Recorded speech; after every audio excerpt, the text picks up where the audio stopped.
world of Westeros has been shown time and time again to be brutal and unforgiving, a moral wasteland where evil isn't always punished and virtue isn't always rewarded. It's a place where rival factions are constantly vying for power, often taking whatever actions are necessary to gain an advantage in the battle for dominion. We see over and over how nobles abuse their royal authority to bend the law, betray alliances when they no longer serve them, and exploit the common folk in countless ways. In this way, the concept of nobility in Westeros is really disconnected from ideas of virtue and good character, as we see those in power consistently do dishonorable things with their power. Instead, nobility has only become primarily around hereditary status and bloodline, rather than any demonstrated virtue or action. It's against this backdrop that when we meet Prince Baelor Targaryen, he immediately stands out. Despite limited screen time, he's portrayed as thoughtful and conscientious. He speaks with a measured tone during court proceedings while still commanding an air of respect. He takes the time to speak directly to people and listen thoughtfully. He even remembers Sir Arlen of Pennytree, Dunk's former master, when every other knight has forgotten him.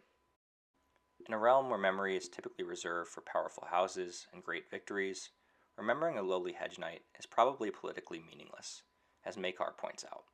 But this is precisely why it reveals something deeper about Baelor's character, and how he has a certain level of depth we don't typically see from nobles in Westeros.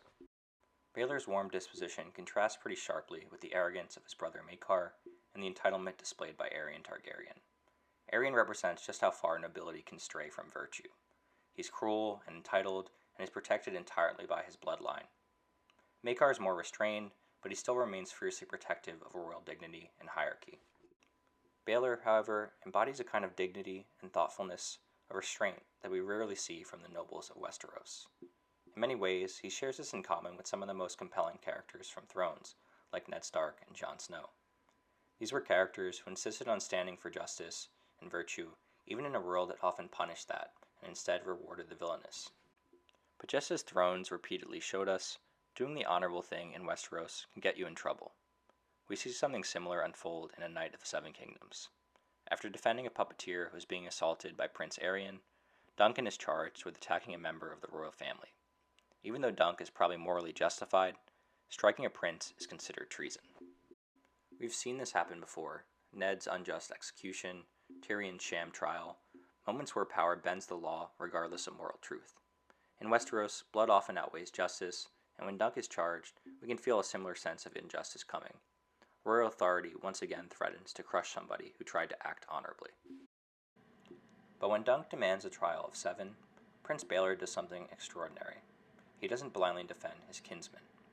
This is highly unusual in a realm where blood loyalty typically triumphs over what's right or wrong, and where standing against his own house could come with serious consequences. To publicly side against his house is not just a personal choice, but a political one. Baelor's decision to ride out with Dunk signifies him choosing justice over family loyalty and principle over kinship. In this way, Baelor is embodying a more traditional concept of nobility that's defined by virtue and honorable actions rather than just bloodline and hereditary status alone. This is why Baelor's decision to take Sir Duncan's side when he rides out feels so powerful. Choosing what's right, even when it comes with consequences in Westeros, feels defiant and epic.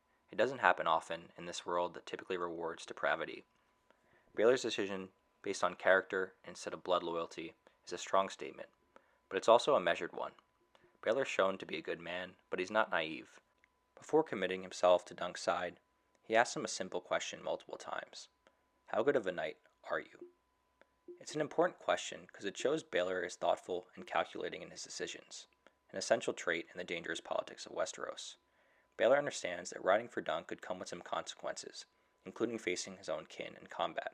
He knows there's a cost associated with the decision he's about to make. So in this moment, when he asks this question a couple times, he's weighing out whether Dunk's character is strong enough to justify the sacrifice he might make. His hesitation shows that Baelor isn't simply a man of naive idealism. His morality is deliberate, so when he chooses justice, he does it with full awareness of what it could cost him. And that's why his declaration resonates so strongly. Choosing virtue despite the risks feels like a rare victory in the morally depraved world of Westeros. And in epic fashion, Baelor demonstrates that the essence of a true noble is not bloodline or title. It's the willingness to do the honorable thing, even when it could come with serious personal costs. And as the world of Thrones so often reminds us, virtue rarely goes unpunished. Baelor's decision ultimately cost him his life during the Trial of Seven, proving that in Westeros, doing the honorable thing can even demand the ultimate sacrifice.